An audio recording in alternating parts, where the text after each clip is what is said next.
প্রিয় শিক্ষার্থী, আমরা আজকে রাইট ফর্ম অফ ভার্বস করব।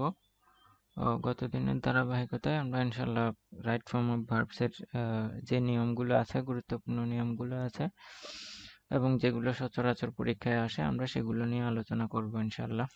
তো আজকের ক্লাসে প্রথমে যেই লেসনটা আমরা শিখব সেটা হচ্ছে শুডের ব্যবহার।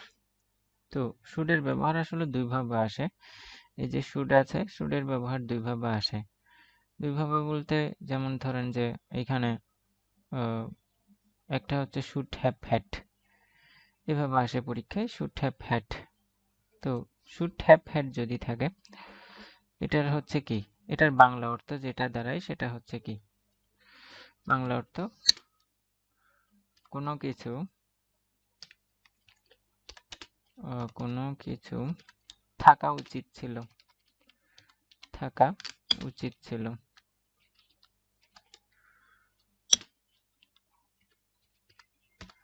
কোনো কিছু থাকা উচিত ছিল বোঝাতে এই শুড হ্যাভটা ব্যবহৃত হয়। তো আপনারা দেখেন যে ব্যাপারটা শুড হ্যাভ, যেমন ধরেন আমি আপনাকে বলতে পারি যে তোমার একটা বই থাকা উচিত ছিল, অথবা তোমার একটা গাইড থাকা উচিত ছিল, তোমার একটা শার্ট থাকা উচিত ছিল। তো এটাকে আমরা ইংলিশে কিভাবে লিখব? যেমন ধরেন এভাবে লিখতে পারি, এইখানে যেটা দিয়েছি সেটা হচ্ছে তোমার একটা বই থাকা উচিত ছিল। You should have had, you should have had a book. আপনার একটা বই থাকা উচিত ছিল। You should have had. তো এই রাইট ফর্ম অফ ভার্বসে আপনাদের এই অংশগুলো আসবে কিভাবে? আমি বারবার বলি যে আপনাকে অর্থ দেখে বুঝতে হবে। You should have. তো যেমন ধরেন আপনাকে এইটা এক্সাম্পল, আমি এটা আবার লিখলাম, এটা আবার হুবহু লিখলাম। তো লেখার পরে যেটা করলাম, ইউ শুড হ্যাভ, পরীক্ষায় যেভাবে দিবে সেটা হচ্ছে যেমন ধরেন এখানে ব্র্যাকেটের মধ্যে হ্যাভ দিল, ব্র্যাকেটের মধ্যে হ্যাড দিল। তো আপনাকে যেটা করতে হবে সেটা হচ্ছে কি, এই হ্যাভটাকে চেঞ্জ করে দিতে হবে। তার মানে আমরা জানি শুড হ্যাভ, শুড হ্যাভ, হ্যাভের পরে আমরা জানি কি, ভার্বের past participle form. Should have এর পরে ভার্বের পাস্ট পার্টিসিপল ফর্ম। তো অ্যান্সার হবে, অ্যান্সার কি হবে এখানে? অ্যান্সার হবে আপনার হ্যাড। হ্যাভের পাস্ট পার্টিসিপল ফর্ম কি? হ্যাড। এভাবেও আসতে পারে, অথবা আপনি এখানে নাউন দেখে বুঝতে পারবেন শুড হ্যাভ হ্যাড। পরবর্তী অংশ যদি নাউন থাকে, এই নাউন দেখে বুঝতে পারবেন এই অংশে কি হবে, হ্যাড হবে। যেহেতু এই নিয়মটার মধ্যে পড়ে যাচ্ছে, আমরা জানি শুড হ্যাভ হ্যাড এর পরে কি হবে, নাউন হবে। এটা গেল শুড হ্যাভ হ্যাড এর প্রথম যে নিয়মটা সাধারণত পরীক্ষায় আসে। এরপরে কোনো কিছু করা উচিত ছিল, আপনার এখানে আরো এক্সাম্পল দিতে পারে। You should have had a shirt, আপনার একটা শার্ট থাকা উচিত ছিল। You should have had a shirt, আপনার একটা শার্ট থাকা উচিত ছিল। তো শিক্ষার্থীরা আপনারা বিষয়টা আশা করি বুঝতে পেরেছেন। তো দেখেন পরবর্তী অংশটা, কোনো কিছু করা উচিত ছিল, এই শুড হ্যাভ হ্যাড। আমরা যদি সাধারণভাবে এইভাবে বলতে পারি যে you should stay at home, ধর আমি প্রথমে এভাবে লিখতে পারি, ইউ শুড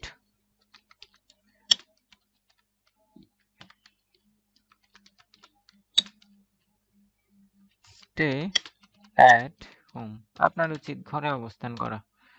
সেন্টেন্সটা দেখেন, এটা হচ্ছে এই পুরোটা অংশ কি, এই পুরোটা অংশ হচ্ছে প্রেজেন্ট টেন্স, এই পুরোটা অংশ প্রেজেন্ট টেন্স, এটা হচ্ছে প্রেজেন্ট টেন্স, প্রেজেন্ট টেন্স। আর এই যেগুলো আলোচনা করছি এখান থেকে ধরেন এতটুকু পর্যন্ত পুরোটাই কি, এই পুরোটাই হচ্ছে আপনার পাস্ট টেন্স।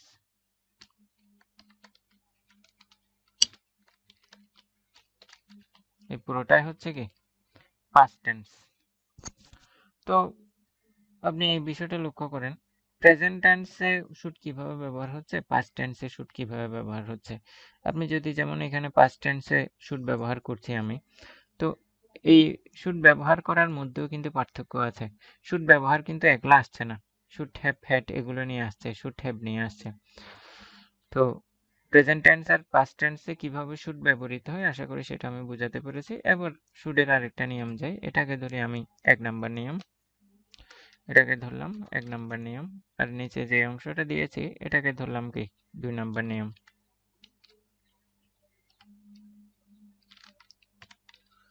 কোনো কিছু করা উচিত ছিল, কোনো কিছু করা উচিত ছিল, ইউ শুড হ্যাভ। কোনো কিছু করা উচিত ছিল এই ধরনের অর্থ যদি বোঝায়, এই ধরনের অর্থ যদি বোঝায় তখন আপনাকে যেটা করতে হবে, যেমন ধরেন শুড হ্যাভ, আপনার স্টাডি করা উচিত ছিল, তোমার আমাকে সাহায্য করা উচিত ছিল, তার মানে you should have help me, অতীতের ঘটনা কিন্তু। কোনো কিছু উচিত ছিল, আর এখানে কি বলেছে, কোনো কিছু থাকা উচিত ছিল। কোনো কিছু থাকা উচিত ছিল বলতে কি, কিছু মানে কি কোনো নাউন আর কি, কোনো নাউন বা কোনো জিনিসপত্র, মানে এখানে কোনো নাউন বা জিনিস থাকা উচিত ছিল, যেমন ধরেন বই থাকা উচিত ছিল। কিন্তু এখানে যেটা দিয়েছি সেটা হচ্ছে কি কোনো কিছু করা উচিত ছিল, you should have help the poor. যেমন এখানে যে সেন্টেন্সটা লিখেছি এটার বাংলা আমি যদি এটার ইংলিশে যদি আমি কনভার্ট করি সেটা কি হবে, তোমার আমাকে সাহায্য করা উচিত ছিল, ইউ শুড হ্যাভ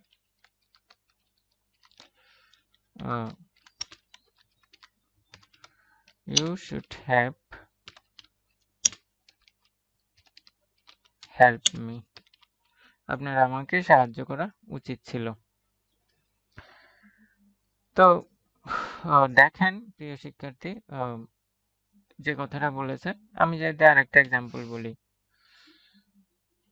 তোমার আমাকে বইটা দেওয়া উচিত ছিল, you should have given the book, you should have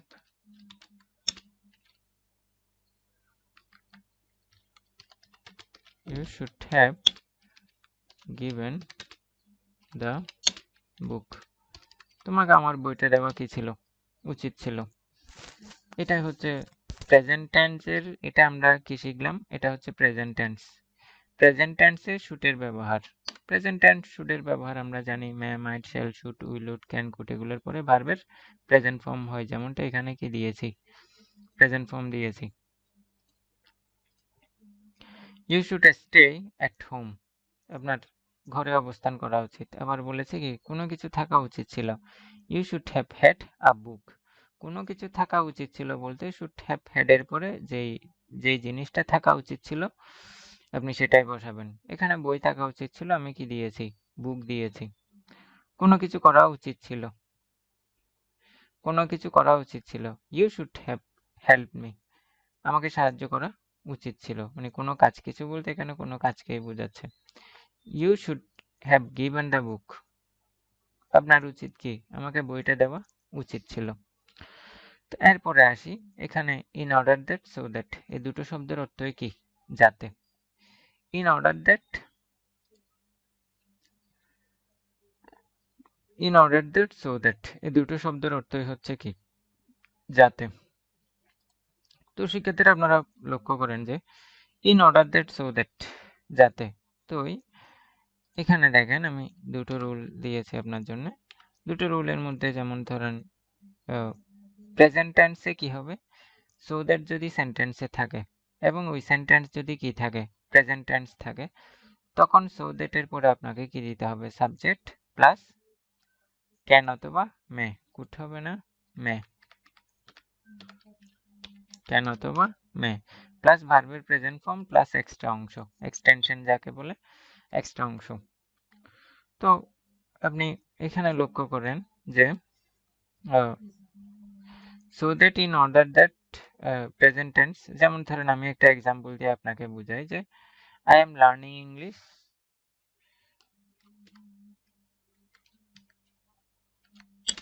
I am learning English so that sorry,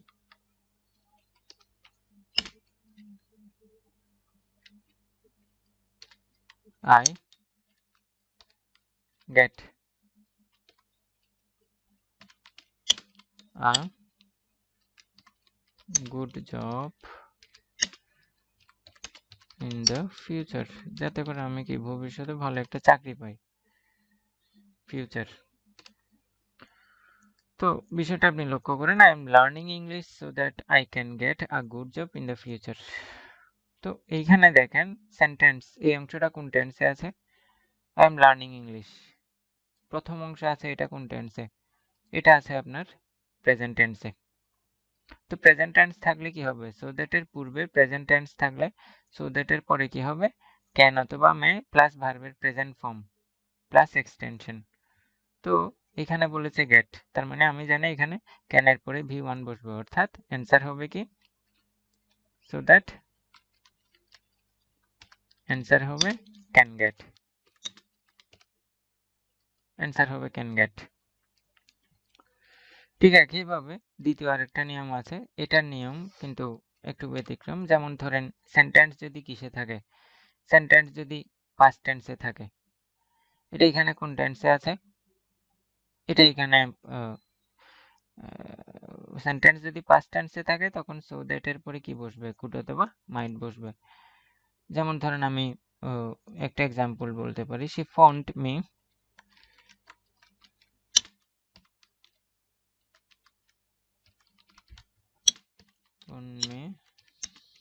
so that I contact অথবা meet the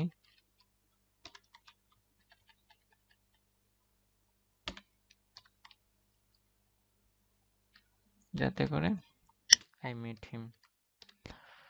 তো সে আমাকে ফোন করেছে, সে আমাকে কল দিয়েছে, so that, যেহেতু এই অংশটা কোন টেন্সে আছে? এই অংশটা প্রথম অংশটা কোন টেন্সে আছে? এই প্রথম অংশটা এটা পুরোটাই পাস্ট টেন্সে আছে। এই অংশে আছে পাস্ট টেন্সে। যদি পাস্ট টেন্স থাকে, যদি পাস্ট টেন্স থাকে, এই প্রথম অংশ যদি পাস্ট টেন্স থাকে, সো দ্যাট এর পরবর্তী অংশ আমাকে কি করতে হবে? কুড অথবা মাইট নিতে হবে, তারপর ভার্বের প্রেজেন্ট ফর্ম নিতে হবে। তো আমি কি করলাম এখানে, যেহেতু পাস্ট টেন্স আছে আমি কুড মিট দিই, কুড মিট, তার মানে অ্যান্সার হবে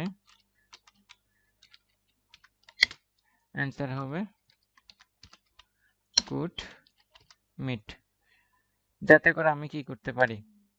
মিট করতে পারি। She phoned me so that I could meet him, যাতে করে আমি কি করতে পারি? তার সাথে মিট করতে পারি বা দেখা করতে পারি। তো প্রিয় শিক্ষার্থীরা, আমরা এতক্ষণ পর্যন্ত যা পড়লাম, শুডের ব্যবহার, শুডের পাস্ট টেন্সে প্রেজেন্ট টেন্সে শুড কিভাবে ব্যবহৃত হয়, পাস্ট টেন্সে শুড কিভাবে ব্যবহৃত হয়। ইন অর্ডার দ্যাট অথবা so that. In order that মানে কি? যাতে করে, যাতে। সো দ্যাট মানেও কি? একই কথা। তো গতদিন আমরা রুল নাম্বার এই 10 পর্যন্ত করেছিলাম। 10 পর্যন্ত করার পরে আমরা স্টপ করেছিলাম। আজকে ইনশাল্লাহ আমরা পুরোপুরি 11 থেকে শুরু করব। তো আপনারা যেটা করবেন, ক্লাস শুরুর পূর্বে তো আপনি দেখেন যে tomorrow, the after tomorrow, next, in the future, in the time to come ইত্যাদি যদি থাকে, ইত্যাদি ফ্রেজ বা ওয়ার্ডগুলো যদি থাকে, তখন ওই সেন্টেন্সটা হবে ফিউচার ইনডিফিনিট টেন্স। যেমন ধরেন we go there in future, তার মানে কি হবে? শ্যাল অথবা উইল দিতে পারেন। We shall, we will then, we will go there. এখানে শ্যাল আর উইলের মধ্যে তেমন একটা পার্থক্য ধরা হয় না, আপনি যে কোনো একটা ব্যবহার করলেই অ্যান্সার মার্কস পেতে পারেন। আগে সেটার পার্থক্যটা ধরা হতো, কিন্তু এখন পার্থক্য ধরা হয় না। উই উইল নট গো দেয়ার, আপনি চাইলে শ্যাল দিতে পারেন in future.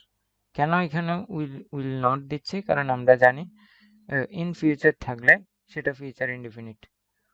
We will not, answer হবে কি উইল নট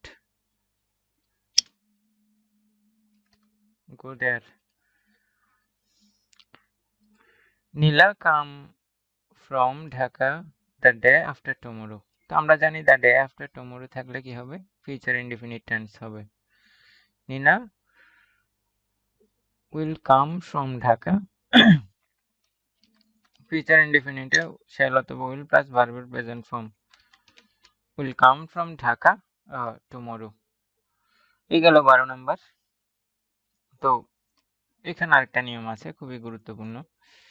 এখানে আপনারা যেটা সবসময় মাথায় রাখবেন, বিফোরের বিফোরে, আফটারের আফটারে, একই সাথে দুটো রুল। তো আমি যদি এভাবে বলি, বিফোর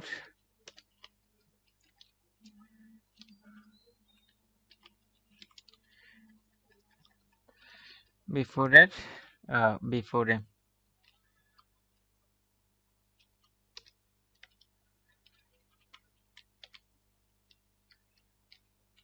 বিফোরের বিফোর, ঠিক একইভাবে আমি লিখলাম কি এখানে আফটার লিখলাম, এখানে আফটার লিখলাম।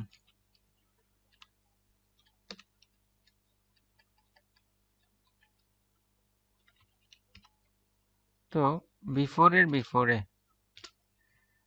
বিফোরের বিফোরে অর্থাৎ পূর্বের পূর্বে, পূর্বের পূর্বে, এই যে বিফোর মানে কি পূর্বে, এই পূর্বের পূর্বে, বিফোরের বিফোরে সবসময় পাস্ট পারফেক্ট, এখানে লিখে রাখেন পাস্ট পারফেক্ট।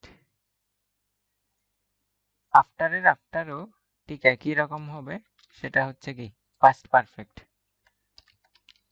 Past perfect.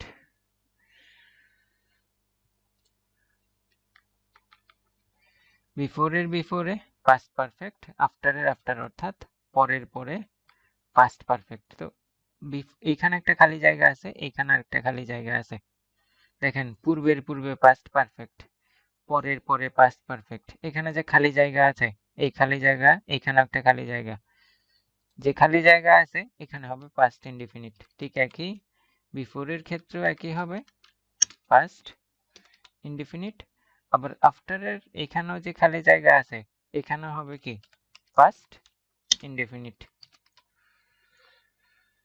আপনি দেখেন বিফোরের বিফোরে, আফটারের আফটারে সবসময় কি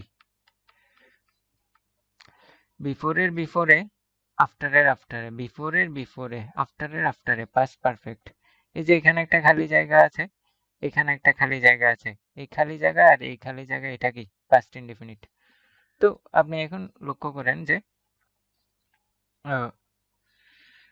এখানে কি বলেছে, we reached our before the bell rang. তো আমি দেখতে পাচ্ছি বিফোরের পরবর্তী অংশ কি, বিফোরের পরের অংশ পাস্ট ইনডিফিনিট। ওরা কিন্তু রুল ঠিকই মেনেছে। যেমন ধরেন বিফোরের পরের অংশ পাস্ট ইনডিফিনিট না, এই যে পাস্ট ইনডিফিনিট, এখানে কিন্তু পাস্ট ইনডিফিনিট দিয়েছে, কিন্তু বিফোরের পূর্বে একটা খালি ঘর আছে, তো আমাদেরকে ওটা কিন্তু ফিল আপ করতে হবে। তো বিফোরের পূর্বে কোন টেন্স আছে, বিফোরের পূর্বে আছে পাস্ট পারফেক্ট টেন্স দিতে হবে। তো পাস্ট পারফেক্ট টেন্সের রুল আমরা কি জানি, সাবজেক্ট প্লাস হেড প্লাস ভার্বের past participle form, subject plus had plus ভার্বের পাস্ট পার্টিসিপল ফর্ম। তো আমি এখানে কি দিব, we had reached, REACHED, reached.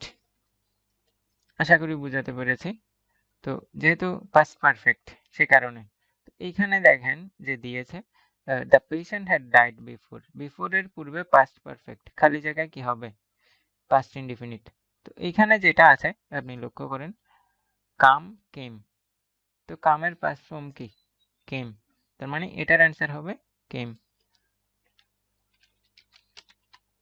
কেন কেম দিয়েছি, কারণ কি আমরা জানি বিফোরের বিফোরে, পূর্বের পূর্বে পাস্ট পারফেক্ট, আর খালি জায়গা যেটা থাকবে এটাতে পাস্ট ইনডিফিনিট। ঠিক এই কারণে আমরা এটাতে কি দিয়েছি পাস্ট ইনডিফিনিট টেন্স ব্যবহার করেছি। পাস্ট ইনডিফিনিট টেন্স আমরা কি জানি যে ভার্বের কোন ফর্ম হবে পাস্ট ফর্ম, কাম কেম কাম। তো এখন দেখেন এই ঠিক একই রকম এখানে আফটারের যে নিয়মটা দিয়েছি হুবহু এটাই। They arrive the station after the train. দেখেন আফটারে এই যে আমার তো ফিল আপ করতে হবে আফটারের পরের অংশ। আফটারে কোন টেন্স হবে? আফটারে পাস্ট পারফেক্ট টেন্স হবে। তো পাস্ট পারফেক্ট টেন্সে কি? হ্যাড।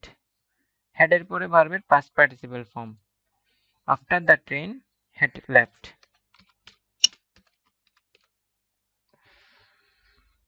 আমি জাস্ট আফটারে পাস্ট পারফেক্ট টেন্স বসিয়ে দিয়েছি, এর বেশি কিছু না। দ্য পেশেন্ট যে কথাটা বলেছে, the patient die after the doctor had come. দেখেন আফটারে তারা কোন টেন্স দিয়েছে? পারফেক্ট। তো খালি জায়গা, সামনে যে খালি জায়গা এটাতে কি হবে? Past indefinite. দ্য পেশেন্ট কি? Died, past indefinite, DIED। The patient died after the doctor had come. তা আমি আফটারের পূর্বে কোন অংশ দিয়েছি? পাস্ট ইনডিফিনিট টেন্স দিয়েছি। তো 14 নম্বর যে নিয়মটা আছে খুবই গুরুত্বপূর্ণ, সবসময় মনে রাখবেন এটা। আসলে একবার পড়লে মনে থাকবে না, বারবার পড়তে হবে, তখন আপনার কি মনে থাকবে। এই যে এক্সাম্পল গুলো আছে, যেমন ধরেন দুটো গ্যাপ ওয়ালা এক্সাম্পল গুলো কিন্তু আসবে এখানে। No sooner had then, no sooner had then, scarcely had when, hardly had when. তো নো সুনার হ্যাড এটা একটা অংশ, স্কার্সলি হ্যাড এটা একটা অংশ, হার্ডলি হ্যাড। এই তিনটারই প্রথম অংশ হচ্ছে কি? Hardly had, scarcely had, no sooner had. তো এগুলোর প্রথম অংশের পরে পাস্ট পারফেক্ট টেন্স হবে, অর্থাৎ এই যে এই অংশটা আছে নো সুনার হ্যাড, এই অংশটাতে পাস্ট পারফেক্ট। তো দেন, দেন, ওয়েন এগুলোর পরে কি হবে? Past indefinite tense. এগুলোর পরে কি হবে? Past indefinite tense. তো আপনি দেখেন যে প্রথম অংশ past perfect tense, no sooner had the bell, no sooner had the bell ring, rang, কি হবে? রাং, RUNG। পারফেক্ট টেন্সে কি? এখানে কিন্তু হেড দেওয়া আছে, হেড দেওয়া আছে, আপনাকে কি ভার্বের পাস্ট পার্টিসিপল ফর্ম বসাতে হবে। এটার রিং এর পাস্ট পার্টিসিপল ফর্ম কি? যেমন ধরেন রিং এর প্রেজেন্ট ফর্ম যদি কি হয়? রিং যদি প্রেজেন্ট ফর্ম হয়, এটার পাস্ট ফর্ম কি? র্যাং। এটার পাস্ট পার্টিসিপল ফর্ম কি? রাং। রিং, র্যাং, রাং। তার মানে এখানে আমরা কোনটা দিব? পারফেক্ট টেন্সের সাথে কোনটা হয়? দ্য বেল, অর্থাৎ পাস্ট পার্টিসিপল ফর্ম হচ্ছে এটা, পারফেক্ট টেন্সের সাথে পাস্ট পার্টিসিপল ফর্ম বসাতে হবে, রাং বসাতে হবে।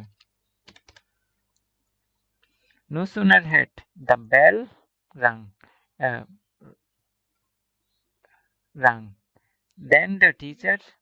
তো পরবর্তী অংশ কি বলেছে? Past indefinite tense. then the teacher,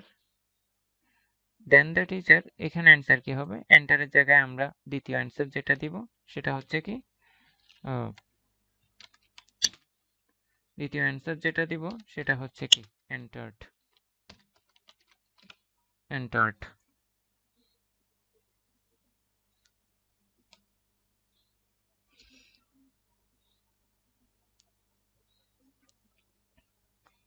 No sooner had the bell rung then the teacher entered। তো পরবর্তী অংশ কি দিয়েছি? দ্বিতীয় অংশে পাস্ট টেন্স দিয়েছি। তো এটা করি, স্কার্সলি হ্যাড হি, হ্যাড যেহেতু আছে ভার্বের পাস্ট পার্টিসিপল ফর্ম, অ্যারাইভড। দ্বিতীয় অ্যান্সারটা কি হবে? হোয়েন দ্য বাস, পরবর্তী অংশ কি হবে? Past indefinite tense, when the bus left. তো পাস্ট ইনডিফিনিট টেন্স দিয়েছি, লিভের পাস্ট ফর্ম কি? লেফট। ঠিক একইভাবে এটাতে কি হবে? হার্ডলি হ্যাড যে মাত্রমা যখনই দ্য স্নেচার মানে কি? ওই যে মানে সিসকে চোর, যেগুলো মানে কি টান দেয়, মানে পিছন থেকে ব্যাগগুলো টান দেয়। Taken the chain, taken past perfect tense, সে কারণে আমি কি দিলাম? Taken the chain. পরবর্তী অংশ when he the chain, when he ran away। When he যেহেতু পাস্ট ইনডিফিনিট টেন্স দিতে হবে, আমাকে কি দিতে হবে? ran away।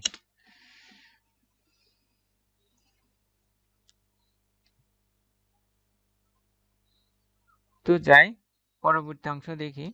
সিন্স যুক্ত সেন্টেন্সের আগের অংশ প্রেজেন্ট ইনডিফিনিট টেন্স বা প্রেজেন্ট পারফেক্ট টেন্স থাকলে, সিন্স যুক্ত সেন্টেন্সের প্রথম অংশ প্রেজেন্ট ইনডিফিনিট টেন্স বা প্রেজেন্ট পারফেক্ট টেন্স থাকলে পরবর্তী অংশ কি হবে? Past indefinite. যেমন ধরুন এখানে সিন্স আছে, এটার পূর্বের অংশ প্রেজেন্ট ইনডিফিনিট টেন্সে আছে, তো পরবর্তী অংশ কি হবে? Past indefinite. গ্যাপ হবে, answer the gap. It is many years since he gap up smoking. অনেকদিন আগে সে কি করেছে? স্মোকিং ত্যাগ করেছে। পরবর্তী অংশে যাই। 5 years have passed since এই দেখেন এটা কোন টেন্সে আছে? পারফেক্ট টেন্সে আছে। 5 years have passed since he, পরবর্তী অংশ past indefinite, since he left the house, left।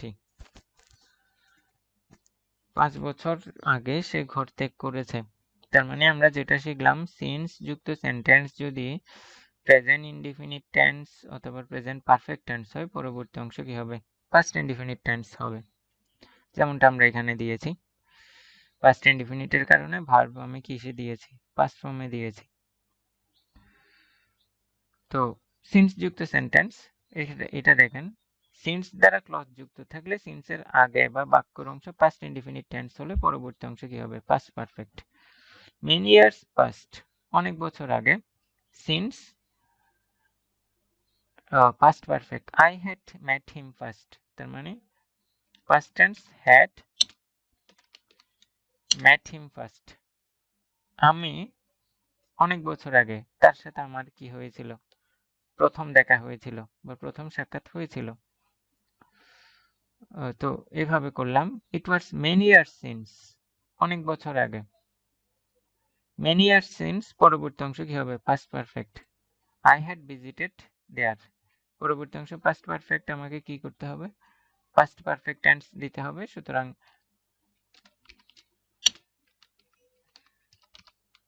I had visited there. It was many years since I had visited there. অনেক বছর আগে আমি তার সাথে কি করেছি? দেখা করেছিলাম। It was many years since I had visited there.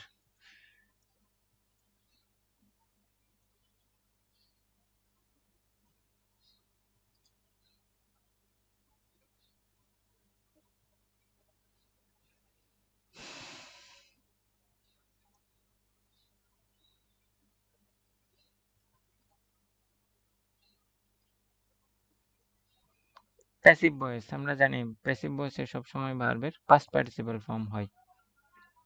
Passive voice কাকে বলে সেটা আপনারা হয়তো জানেন, প্যাসিভ ভয়েস। তো এই প্যাসিভ ভয়েস হচ্ছে যেটা সবসময় কি ভার্বের পাস্ট পার্টিসিপল ফর্ম বসবে, যেখানে সাবজেক্ট নিজে নিজে কোনো কাজ করতে পারে না। যেমন ধরেন this work was do by him. দেখেন এই কাজটা, এখানে আবার ডু বলেছে, এই করার কাজটা কি কাজে করতে পারে? পারে না। তার মানে এখানে সাবজেক্টটা প্যাসিভ, অ্যাক্টিভ না। সাবজেক্টটা হচ্ছে কি? প্যাসিভ। তো আপনি এই বিষয়টা লক্ষ্য করেন যে প্যাসিভ ভয়েসে সর্বদা ভার্বের পাস্ট পার্টিসিপল ফর্ম হয়। আমি কিভাবে বুঝবো যে এই সেন্টেন্সটা প্যাসিভ ভয়েসে আছে? প্যাসিভ ভয়েস হচ্ছে সাবজেক্ট সে নিজে নিজে কোনো কাজ করতে পারবে না। যেমন ধর this work was do by him, কাজটা করা, এই করার কাজটা কি এই ওয়ার্কে করবে? করতে পারবে না। তার মানে এই সেন্টেন্সটা কিসে আছে? প্যাসিভে আছে।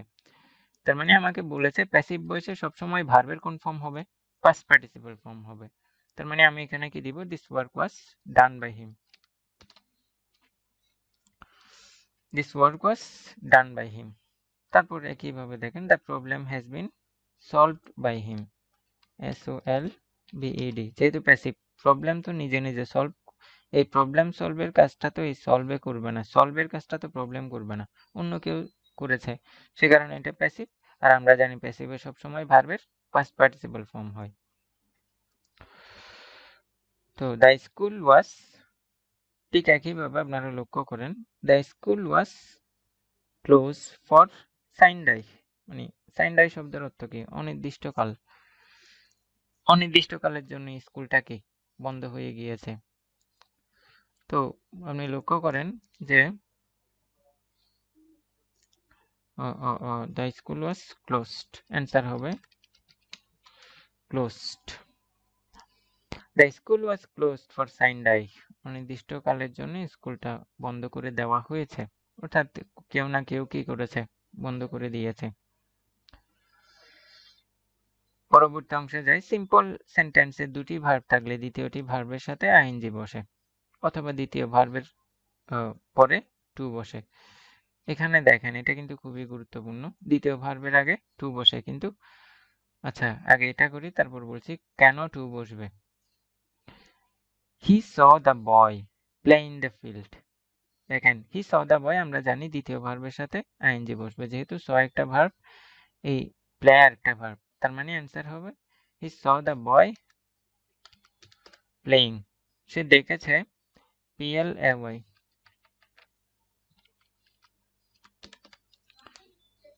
হি saw the boy playing in the field, সে দেখেছে বয়রা কি করছে, ফিল্ডে খেলছে। আই হার্ড হিম, আমি তাকে শুনলাম, কি শুনলাম, বলতে শুনলাম। তার মানে এই পাস্ট একটা টেন্স আছে, এখানে কি আছে, পাস্ট টেন্স আছে, সরি, হ্যাঁ ভার্ব আছে, এখানে আরেকটা ভার্ব আছে। I hard him speaking, I hard him speaking, তাকে আমি কি করেছিলাম, বলতে শুনেছিলাম। I hard him speaking. তো দেখেন he helps me making the house, দুটো ভার্ব আছে, দ্বিতীয় ভার্বের সাথে আইএনজি হবে, তো মেকিং দিয়ে দিলাম, মেকিং দ্য হাউস। কিন্তু দুটি ভার্ব থাকলে মাঝে মাঝে আপনাকে টু বসাতে হবে, দ্বিতীয় ভার্বের পূর্বে টু বসাতে হবে, কিন্তু ওই সেন্টেন্সটা তারা উদ্দেশ্য বোঝাতে হবে। যেমন ধরেন এখানে I went to the library news paper, আমি লাইব্রেরিতে গিয়েছি কি জন্যে, নিউজ পেপার পড়ার জন্যে, উদ্দেশ্য কি এখানে নিউজ পেপার পড়া। কিন্তু যেমন ধরেন he saw the boy playing in the field, সে বাচ্চাগুলোকে মাঠে খেলতে দেখেছে, এখানে কিন্তু এই সেন্টেন্সে কোনো উদ্দেশ্য নাই, কিন্তু উদ্দেশ্য কিন্তু এখানে আছে, মাঠে খেলছে, এখানে তো কোনো উদ্দেশ্যের কথা উল্লেখ নেই, কিন্তু এখানে কিন্তু উদ্দেশ্য আছে। উদ্দেশ্য আছে কি, সে লাইব্রেরিতে গিয়েছে কি জন্য, নিউজ পেপার পড়ার জন্য।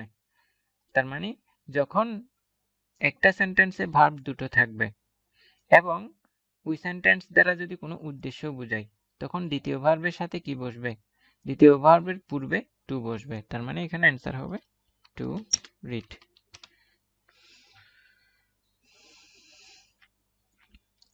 হি রিপেয়ার্ড দ্য বোট, সে বোটটা রিপেয়ার করেছে, সংস্কার করেছে, টু সেল ইট, এটা কি জন্য, বিক্রি করার জন্য, টু সেল ইট, সে বোটটা সংস্কার করেছে, এটা বিক্রি করার জন্য। এরপরে যাই, অ্যাক্টিভ ভয়েসে can, could, may, might, shall, should, will, would, must, need, dare, use to, ought অবশ্যই মেমোরাইজ করে ফেলবেন। অ্যাক্টিভ ভয়েসে যদি এই ওয়ার্ডগুলো থাকে, এই ওয়ার্ডগুলোর পরে অবশ্যই ভার্বের প্রেজেন্ট ফর্ম বসবে, এই ওয়ার্ডগুলোর পরে অবশ্যই ভার্বের প্রেজেন্ট ফর্ম বসবে, অবশ্যই মুখস্থ করে ফেলবেন। যে অ্যাক্টিভ ভয়েস যেখানে সাবজেক্ট নিজে নিজে কাজ করে আর কি, প্যাসিভে তো সে সাবজেক্ট তো কাজই করতে পারে না।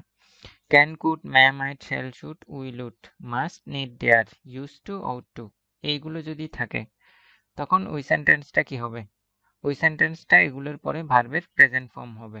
যেমন ধরেন he can do it easily, ক্যানের পরে ভার্বের কোন ফর্ম হবে, প্রেজেন্ট ফর্ম, তার মানে অ্যান্সার দিব do, present form, he can do it easily. এরপরে এভরিবডি শুড, শুডের পরে ভার্বের কোন ফর্ম হবে, প্রেজেন্ট ফর্ম হবে, শুড রেসপেক্ট হিজ প্যারেন্টস, তার মানে এখানে আমি রেসপেক্ট দিলাম, everybody should respect his parents. তো ইট মে, মেয়ের পরে এই যে মে আছে, মেয়ের পরে ভার্বের প্রেজেন্ট ফর্ম হবে ইট মে রেইন টুমরো, আগামীকাল কি হতে পারে, বৃষ্টি হতে পারে। তারপরে যাই, the boy can work out the sum, the boy can work out the sum, ওই ছেলেটা মানে এই ইয়েটা সলভ করতে পারে, ওয়ার্কআউট কোনো কিছু সমাধান করা, অঙ্কটা সমাধান করতে পারে। ক্যান ওয়ার্কআউট যা আছে তা থেকে যাবে, work out the sum. He could not eat, কুডের পরে ভার্বের present form, could not eat যা আছে তা থেকে যাবে। he could not eat all the mangoes. You must do your duty properly. তাহলে must এর পরে যেটা আছে সেটা থেকে যাবে। You must do your duty properly. তো এগুলো যদি প্যাসিভ হয়, এগুলোর পরে বি এর পরে ভার্বের পাস্ট পার্টিসিপল ফর্ম হবে।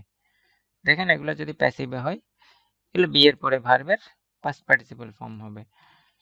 সেন্টেন্স যদি প্যাসিভ থাকে, এই সমস্ত মডেল অক্সিলারি ভার্ব যদি থাকে, এদের পরে বি আসবে, বি এর পরে ভার্বের পাস্ট পার্টিসিপল ফর্ম বসবে।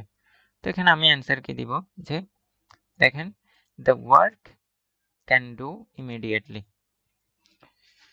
তার মানে এটা কি, ওয়ার্কের কাজটা নিজে নিজে করতে পারে, কাজকে কি নিজে নিজে করতে পারে, পারে না। তার মানে এটা প্যাসিভ ভয়েস। প্যাসিভ ভয়েস যেহেতু আছে, আবার ক্যান যেহেতু আছে, ক্যানের পর আমাকে কি আনতে হবে, রুল অনুসারে বি এর পরে ভার্বের পাস্ট পার্টিসিপল। তার মানে can be done.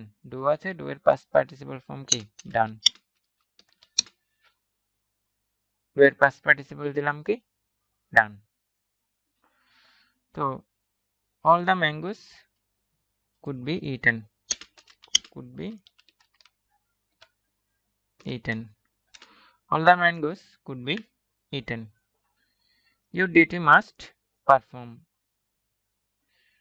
Your duty must be performed very soon. তার মানে আমি বি দিলাম, performed.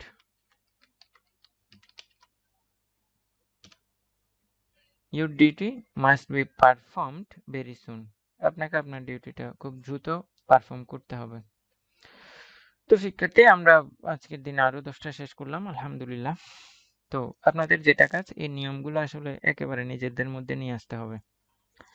আমি যতই পড়াই বা আপনি কিন্তু বাসায় যদি আপনার কাজগুলো না করেন, এগুলো চাইলে লিখেও নিতে পারেন, অথবা যদি আপনার শীট আকারে দরকার হয়, সেটা এখানে যে শীটটা আমি সলভ করছি, আপনি দেখে দেখে এটা কমপ্লিট করে ফেলতে পারেন।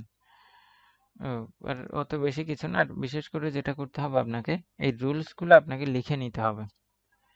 রুলসগুলো লিখে নিলে হবে কি, আপনার মাথায় গেঁথে থাকবে। আর যদি না লিখেন, সেগুলো না লেখার মধ্যেই থেকে যাবে আর কি। বিশেষ করে এইভাবে আমি চেষ্টা করব ইনশাল্লাহ, যেগুলো পরীক্ষা আসে সবগুলোই দিয়ে দেওয়ার চেষ্টা করব। রাইট ফর্ম অফ ভার্ব মানে এখানে মোটামুটি অনেক ধরনের নিয়ম আসে। যেমন ধরেন এই যে ভয়েস থেকে আসবে, তারপর ধরেন এই যে সো দ্যাট, এগুলো তো লিঙ্কার। সো দ্যাটকে আসলে লিঙ্কার বলে, একদম প্রথম ক্লাসের, আজকের ক্লাসের শুরুতে যেটা করিয়েছি, সো দ্যাট অথবা ইন অর্ডার দ্যাট, এটাকে লিঙ্কার বলে। তবে এটা কানেক্টর হিসেবেও ব্যবহৃত হয়। তো সো দ্যাট এর পরে কি হবে, সাবজেক্ট প্লাস ক্যান অথবা কুড প্লাস ভার্বের প্রেজেন্ট ফর্ম। ক্যান কখন হবে, ভার্বের প্রেজেন্ট ইনডিফিনিট হলে ক্যান, পাস্ট ফর্ম হলে প্রেজেন্ট ইনডিফিনিট হলে ক্যান, পাস্ট ইনডিফিনিট হলে কুড। তো এই ব্যাপারগুলো আপনারা বিশেষভাবে লক্ষ্য করবেন। আর রুলসগুলো বারংবার পড়ে ফেলার চেষ্টা করবেন, বারবার পড়ার চেষ্টা করবেন আর কি। সবাইকে ধন্যবাদ, ভালো থাকবেন, নিজে ভালো থাকার চেষ্টা করবেন, অন্যকে ভালো রাখার চেষ্টা করবেন। ধন্যবাদ সবাইকে। আসসালামু আলাইকুম রহমতুল্লাহ।